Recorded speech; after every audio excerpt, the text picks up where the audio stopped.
Hey, I hope that you guys are doing well. In this video, we are going to be looking at gold and silver. So we'll be looking at the gold futures. We will also be looking at stocks such as GLD and SLV and just kind of get a better idea of where they are going to be going as we move into the future. So with that, let's go ahead and dive on into the gold futures. So we're going to have that up on the screen here. And as always, I like to start from the big picture. And with gold and silver, where we currently sit, the big picture really tells the whole story and gives us some key levels that we need to be looking at as we move forward.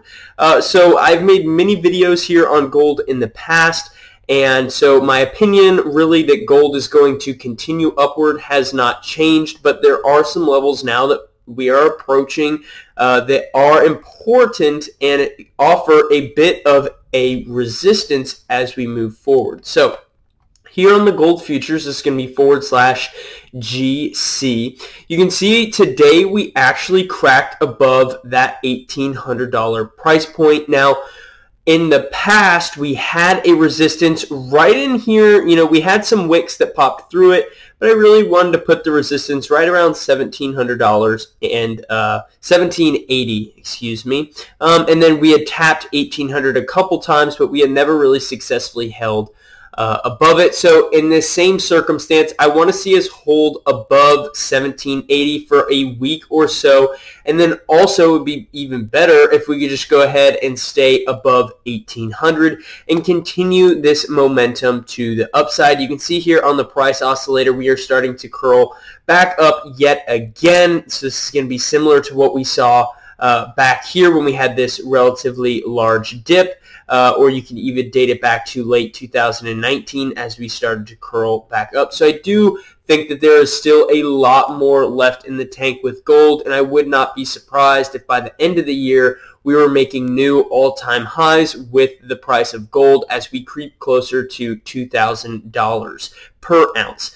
Now, if, you know, now we have those levels under the belt, the only other level that we can throw up here would probably be around 1865. I think would be a pretty conservative resistance to the upside. Again, we have poked through that level all the way up here to 1900, but as you can see on this weekly chart, we were not successful in holding up there, so that's why I'm putting it down here at 1865. Now, if we go ahead and move on in a little bit closer, we can get an idea of what gold has been doing over the course of the past 6 months or so. And this, again, is giving us a good indication on where gold is going. You can see we had this pretty big dip. This was in early to mid-March, and then we saw a nice steady recovery back from that. We had a bit of a resistance here at 1685. You can see we actually triple topped it, and then we broke through it, and when we did, it then acted as a support multiple times before it actually sent us all the way up to where we are now.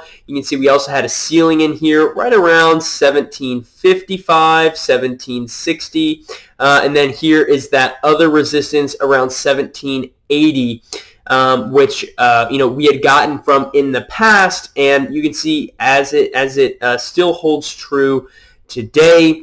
But again, we are still seeing a nice upward trend, and you have to think, why is this?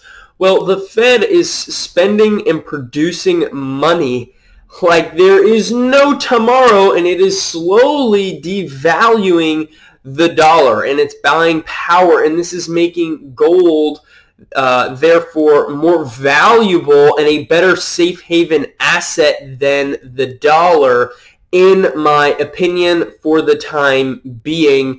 Now, this can change, but again, this has been now a multi-year bullish trend, and it's really just starting to take off here over the past year to 2 years.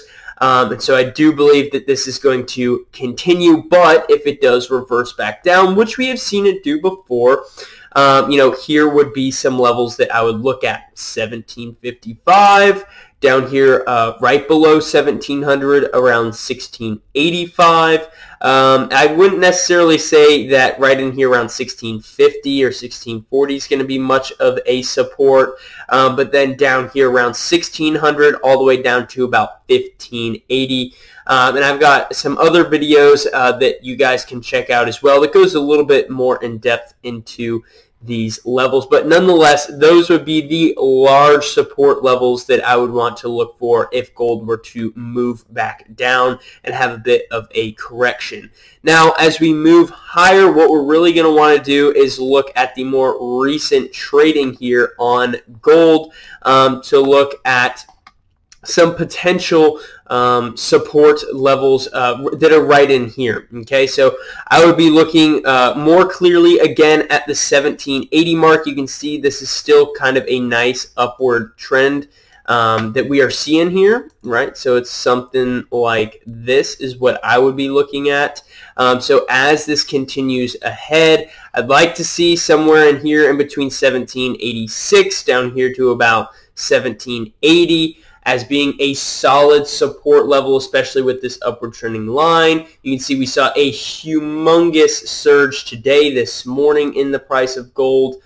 So we just kind of want to see, is it going to pull back down, gain some support here around 1795 before moving back higher above 1800? That would be ideally what is going to happen. You know, dip back down here, find some new buyers that are getting in, and then send this back above and make a higher high above 1810. And with that, you know, my next level would be 1865, which we had seen on the weekly chart. Now, again, this is all just going to take time. It's not like this is going to happen overnight. This is going to be a multi-week, multi-month, even throughout the year before we get up towards those all-time highs. Now, the next stock I want to look at here is going to be GLD. So this is going to be the gold ETF that more people are going to trade, GLD as well as the GDX or the GDXJ. But it's the same story here. So if we look at the max, right, this is what we want to start with.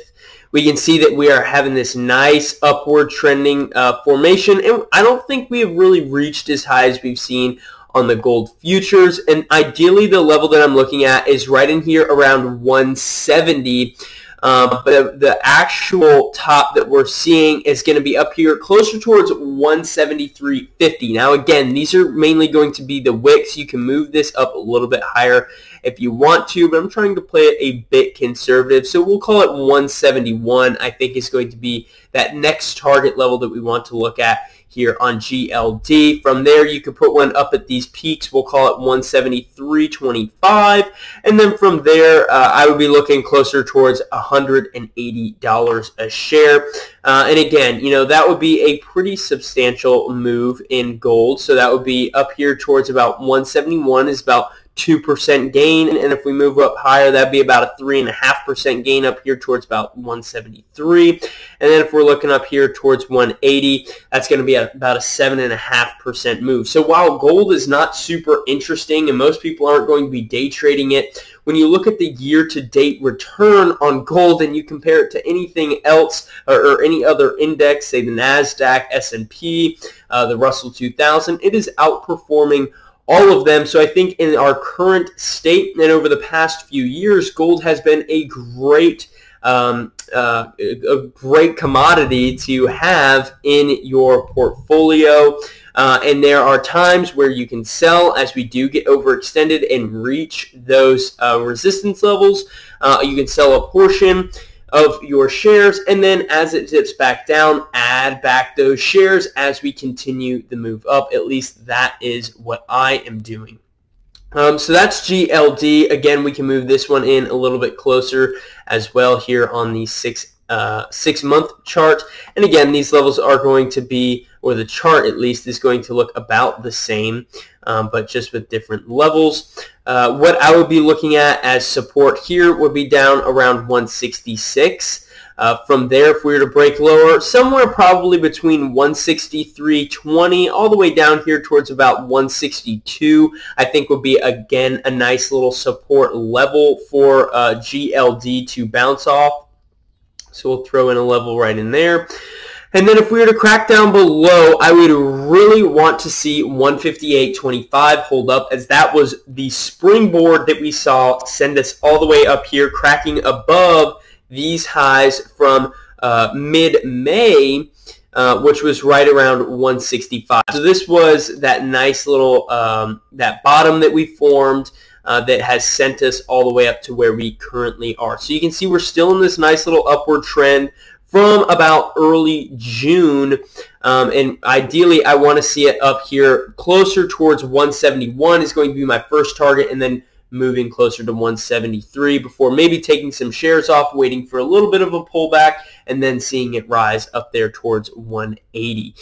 So that is gold. And lastly, we're wanting to finish out with silver, and I'm going to be looking at SLV. Now, silver, historically, if we look at the chart, is not having the same pattern that gold is having. So silver, similar to gold, had a tremendous run from about 2009 all the way through early stages of 2011. And you can see it then trended all the way back down, losing majority of those gains. And while on gold we have seen this nice little upward trend, we haven't seen the same on silver, which leaves me to wonder, are we just waiting for the buyers to step in and move this higher?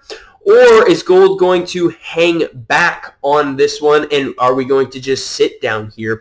To me, I think that this is a risk that I'm willing to take on in a small position, but I think that silver has a lot to offer as we move forward. So gold, again, is pushing up here towards those 2011 highs, yet silver is down here at a fraction of the price. Now, some levels on silver that I would want to look at specifically here on SLV, I'll move it in a little bit tighter.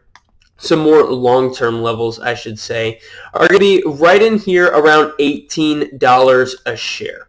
And we can see multiple times we have hit this level, so it acted as a resistance. We could have even taken it back here closer to 2008, but $18 or $18.50 right in there has acted as a resistance in the past. It's also acted as a support on the way back down, and over the past, say, 5 to 10 years, it has acted as a resistance, or I should say 5 to 6 years it has acted as a resistance. And as we come up on it, I'm sure that we will hit $18 a share, $18.50, and we will pull back down. So I think that that is an important resistance, but if we continue to see buyers move into the market and push above $18.50, that'll be a really strong sign that silver has more in the tank, and we could be seeing some bigger moves from silver.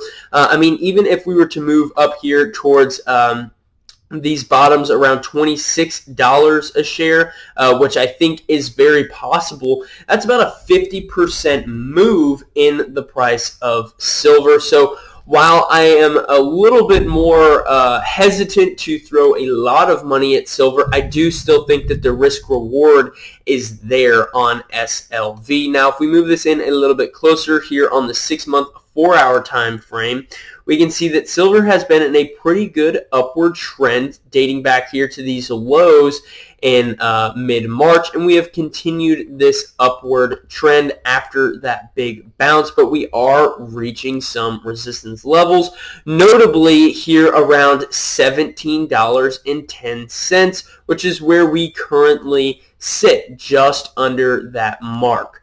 And so I think it's going to be really important to see what silver does as we close out this week and next week and even the month of July, to see if we can continue to push or if this is going to curl and roll back over. If it rolls over, I would really like to see it hold down here in the lower 16s. I'll throw in a support line there. You can see that that acted as a support for some time until we finally broke back down through it. When we did, it acted as a resistance here. This is, again, early March. And then we faded way down from there. As we pushed back up here in early May, we blew through that 1560 level all the way up here to where about $16.25. It took a little bit of time, but we pushed back through it, and then it has acted as a support. So to see us make all of this effort to push through $16.25, if we did roll over and we were not able to break through $17.10, I would ideally want to see that $16 price point hold, or $16.25. Now, if this shows more signs that it is going to roll over, then I would want to, take some off of my position and then wait for it to move down there, say closer towards about $16.40 before adding back in, and seeing if we can make a nice bounce back up here and through $17.10. So that is really what I'm looking at here on gold and silver. I think that there is a lot of value in both of them. I think that they will bring really good returns in the future. But again, this is just my opinion. Please let me know what yours is in the comments. If you enjoyed the video, please leave a like. And if there's another stock that you would like for me to look at, just let me know. So with that, I will catch you guys in the next one.